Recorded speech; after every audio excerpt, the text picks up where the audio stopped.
আসসালামু আলাইকুম। নবম শ্রেণীর শিক্ষার্থী, আশা করি তোমরা সকলে ভালো আছো। ইতিহাস ও সামাজিক বিজ্ঞান বিষয়ের সর্বশেষ শিখন অভিজ্ঞতা অর্থাৎ 10 নম্বর শিখন অভিজ্ঞতা সম্পদের উৎপাদন, বন্টন ও সমতার নীতি, এই শিখন অভিজ্ঞতার আজ আমরা তৃতীয় টিউটোরিয়ালে উপস্থিত হয়েছি। আজ আমরা 162 পৃষ্ঠা নিয়ে আলোচনা করব। দেখো, নিচের পত্রিকার রিপোর্টটি আমরা পড়িনি। এখানে একটি রিপোর্ট দেওয়া আছে। বিশ্ববাজার দ্রব্যমূল্যের ঊর্ধ্বগতির প্রভাব বাংলাদেশের অর্থনীতিতে পড়েছে। বর্তমানে জ্বালানি তেলের দাম বাড়ায় পরিবহন মালিকেরা জনপ্রতি সিট ভাড়া বাড়িয়েছে, অর্থাৎ প্রতিজনের সিটের ভাড়া বাড়িয়েছে।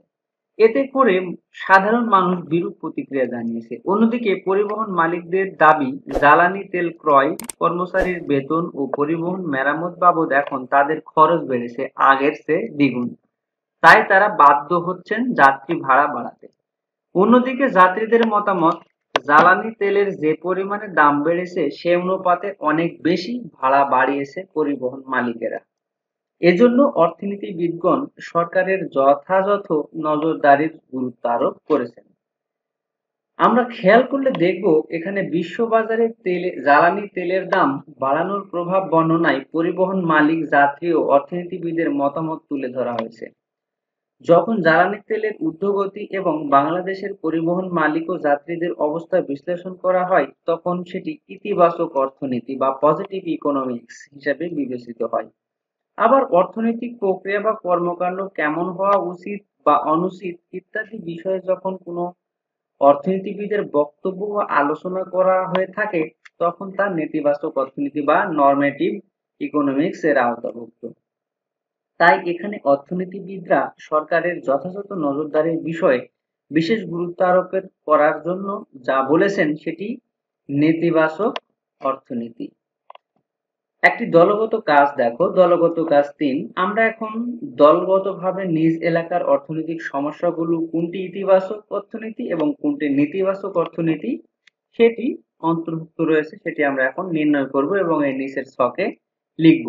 তো চলো নমুনা একটি সমাধান দেখি, নিচের ছকে আমরা কি লিখব। তো দেখো, আমরা ইতিবাচক অর্থনীতির অন্তর্ভুক্ত যেগুলো হতে পারে সেটি লিখেছি: অসম আয় বন্টন, অতিরিক্ত মূল্য মুদ্রাস্ফীতি, বেকারত্ব, কৃষির স্বল্প উৎপাদন ক্ষমতা, উচ্চ সুদের হার। নেতিবাচক অর্থনীতির অন্তর্ভুক্ত যেগুলো সেগুলো লিখেছি: আয় বন্টন সমাজে সুষম হওয়া উচিত, মুদ্রাস্ফীতির হার সহনীয় রাখা উচিত, বেকারত্বের হার কমানো উচিত, কৃষি উৎপাদন বাড়ানোর জন্য ভর্তুকি প্রদান করা উচিত, সুদের হার সহনীয় পর্যায়ে রাখা ভালো। এগুলো অর্থনীতিবিদদের মতামত, এই কারণে এগুলো হচ্ছে নেতিবাচক অর্থনীতির অন্তর্ভুক্ত। তাহলে আমরা ইতিবাচক অর্থনীতি এবং নেতিবাচক অর্থনীতি কি হতে পারে সেগুলো জানলাম। এখন চলো আমরা একটি গল্প পড়ি। একজন কৃষকের কয়েক বিঘা জমি আছে। তিনি অর্ধেক জমিতে ধান ও বাকি অর্ধেক সবজি চাষ করলেন। এই ধান থেকে যে চাল হয় তার 3 ভাগের 1 ভাগ তিনি নিজের সংসারের জন্য রেখে দিয়ে বাকি অংশ বিক্রি করেন। এভাবেই কয়েক বছর চলে গেল। কোনো এক বছর ধান বীজের দাম বাড়ায় তিনি ধান চাষ কমিয়ে দিয়ে সবজির চাষ করলেন বেশি করে, অর্থাৎ ওই জমির পরিমাণ কিন্তু একই। এর পরের বছর ধান বীজের দাম কমায় তিনি ধান চাষ বাড়িয়ে দিয়ে সবজি চাষ কমালেন। এই বছর তিনি চিন্তা করলেন ধান ও সবজি দুটোই বেশি করে চাষ করবেন, কিন্তু জমির পরিমাণ না বাড়ায় তিনি দ্বিধায় পড়ে গেলেন। অনুশীলনী কাজ 2। আচ্ছা, আমরা একটু ভেবে দেখি তো, জমির পরিমাণ না বাড়িয়ে কিভাবে এই সমস্যার সমাধান করা যায়। অনুশীলনীর কাজ 2। তাহলে আমরা এটা একটু দেখি যে এই অনুশীলনী কাজ 2 আমরা কি লিখতে পারি, তার নমুনা একটি সমাধান। তো দেখো, নমুনা সমাধান: জমির পরিমাণ না বাড়িয়ে সুযোগ ব্যয় ধারণা আলোকে এই সমস্যার সমাধান করা যায়। কি ব্যয়? সুযোগ ব্যয়। এটাকে ইংরেজিতে বলা হয় অপরচুনিটি কস্ট। আমাদের চাহিদা অসীম, কিন্তু উৎপাদনের উপকরণ সীমিত। ভূমি, শ্রম ও মূলধনের সীমাবদ্ধতা রয়েছে। আলোচ্য অংশ জমির পরিমাণ সীমাবদ্ধ থাকায় আমরা ইচ্ছা করলেই দুটি দ্রব্য একই সাথে অধিক পরিমাণে উৎপাদন করতে পারি না।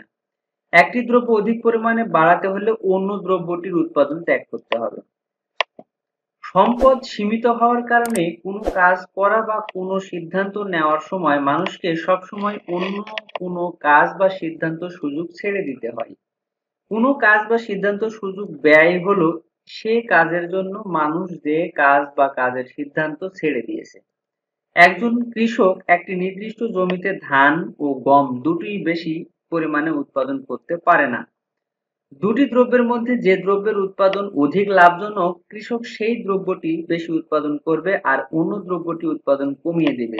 মূলত কৃষক অগ্রাধিকারের ভিত্তিতে সিদ্ধান্ত নেবে কোন দ্রব্যটি বেশি উৎপাদন করবে।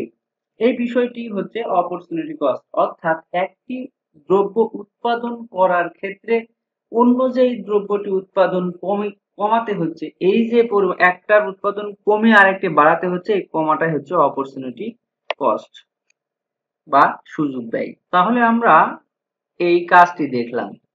আমরা হয়তো আমাদের ভাবনাগুলো লিখেছি, আসলে আমরা খেয়াল করে দেখব আমাদের উপকরণের যোগান অসীম নয়। যোগান কিন্তু অসীম নয়, ভূমি, শ্রম এবং মূলধনের সীমাবদ্ধতা রয়েছে। তাই কোনো দ্রব্য বেশি উৎপাদন করতে গেলে অন্য দ্রব্য উৎপাদনের পরিমাণ কমিয়ে দিতে হয়। কারণ আমরা উৎপাদনের উপকরণ একই রেখে সব দ্রব্যের সম্ভাব্য সর্বাধিক উৎপাদন ইফিসিয়েন্ট প্রোডাকশন একই সঙ্গে বাড়াতে পারি না সম্পদের স্বল্পতার কারণে। আমাদের সম্পদের সীমাবদ্ধতা রয়েছে, এই সীমিত সম্পদ থেকে মানুষের অসীম অভাব পূরণ করতে হয়। অর্থাৎ যদি কোনো দ্রব্য বা সেবা সামগ্রী উৎপাদনের জন্য ব্যবহৃত কাঁচামাল বা উপকরণের পরিমাণ বা সরবরাহ অসীম হয়, তাহলে আমরা ইচ্ছামতো দ্রব্য সামগ্রী উৎপাদন করতে পারতাম, আমাদের কোনো অতৃপ্তি বা অপূর্ণতা থাকতো না।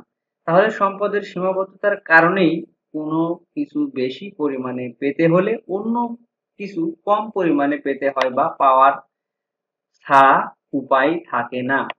সম্পদ সীমিত হওয়ার কারণে কোনো কাজ করা বা কোনো সিদ্ধান্ত নেওয়ার সময় মানুষের সবসময় অন্য কোনো কাজ বা সিদ্ধান্তের সুযোগ ছেড়ে দিতে হয়। কোনো কাজ বা সিদ্ধান্ত সুযোগ ব্যয় বা অপরচুনিটি কস্ট হলো সেই কাজের জন্য মানুষ যেই কাজ বা কাজের সিদ্ধান্ত ছেড়ে দিয়েছে। অর্থাৎ আগের গল্পে আমরা দেখেছি কৃষক উৎপাদনের সীমিত উপকরণ দিয়ে বেশি ধান উৎপাদন করতে চাইলে তাকে সবজির উৎপাদনের সুযোগ কমিয়ে দিতে হবে। এক্ষেত্রে বেশি ধান উৎপাদনের সুযোগ ব্যয় হলো কমিয়ে দেওয়া সবজির উৎপাদন। আরেকটি উদাহরণ দিয়ে সুযোগ ব্যয়ের ধারণাটি স্পষ্ট করা যায়। ধরো তোমার কাছে 200 টাকা আছে। তুমি জানো 200 টাকা দিয়ে তুমি একটি বই কিনতে পারবে অথবা বন্ধুরা মিলে কোনো জায়গায় ঘুরতে যেতে পারবে। তুমি যদি 200 টাকা দিয়ে বই কেনার সিদ্ধান্ত নাও তাহলে ওই বইয়ের সুযোগ ব্যয় হবে ঘুরতে যাওয়া, অর্থাৎ তোমার কিন্তু আর ঘুরতে যাওয়া হবে না। আবার তুমি যদি 200 টাকা দিয়ে ঘুরতে যাওয়ার সিদ্ধান্ত নাও তাহলে ঘুরতে যাওয়ার সুযোগ ব্যয় হবে একটি বই, অর্থাৎ তোমার তাহলে আর বই কিনা হবে না, বই কেনার পরিবর্তে তুমি ঘুরতে যাচ্ছ। এটাই হচ্ছে সুযোগ ব্যয়। এরপর দেখো দুটি চিত্র দেওয়া আছে, একটা হচ্ছে পাট উৎপাদনে কৃষক আর একটা ধান উৎপাদনে কৃষক। মনে করি কোনো কৃষক তার উৎপাদনের সমস্ত উপকরণ অর্থাৎ ভূমি বা যেটা কৃষি জমি, শ্রম এবং মূলধন বলতে এখানে যন্ত্রপাতি ব্যবহার করে দুটি দ্রব্য উৎপাদন করেন, ধান আর একটা পাট।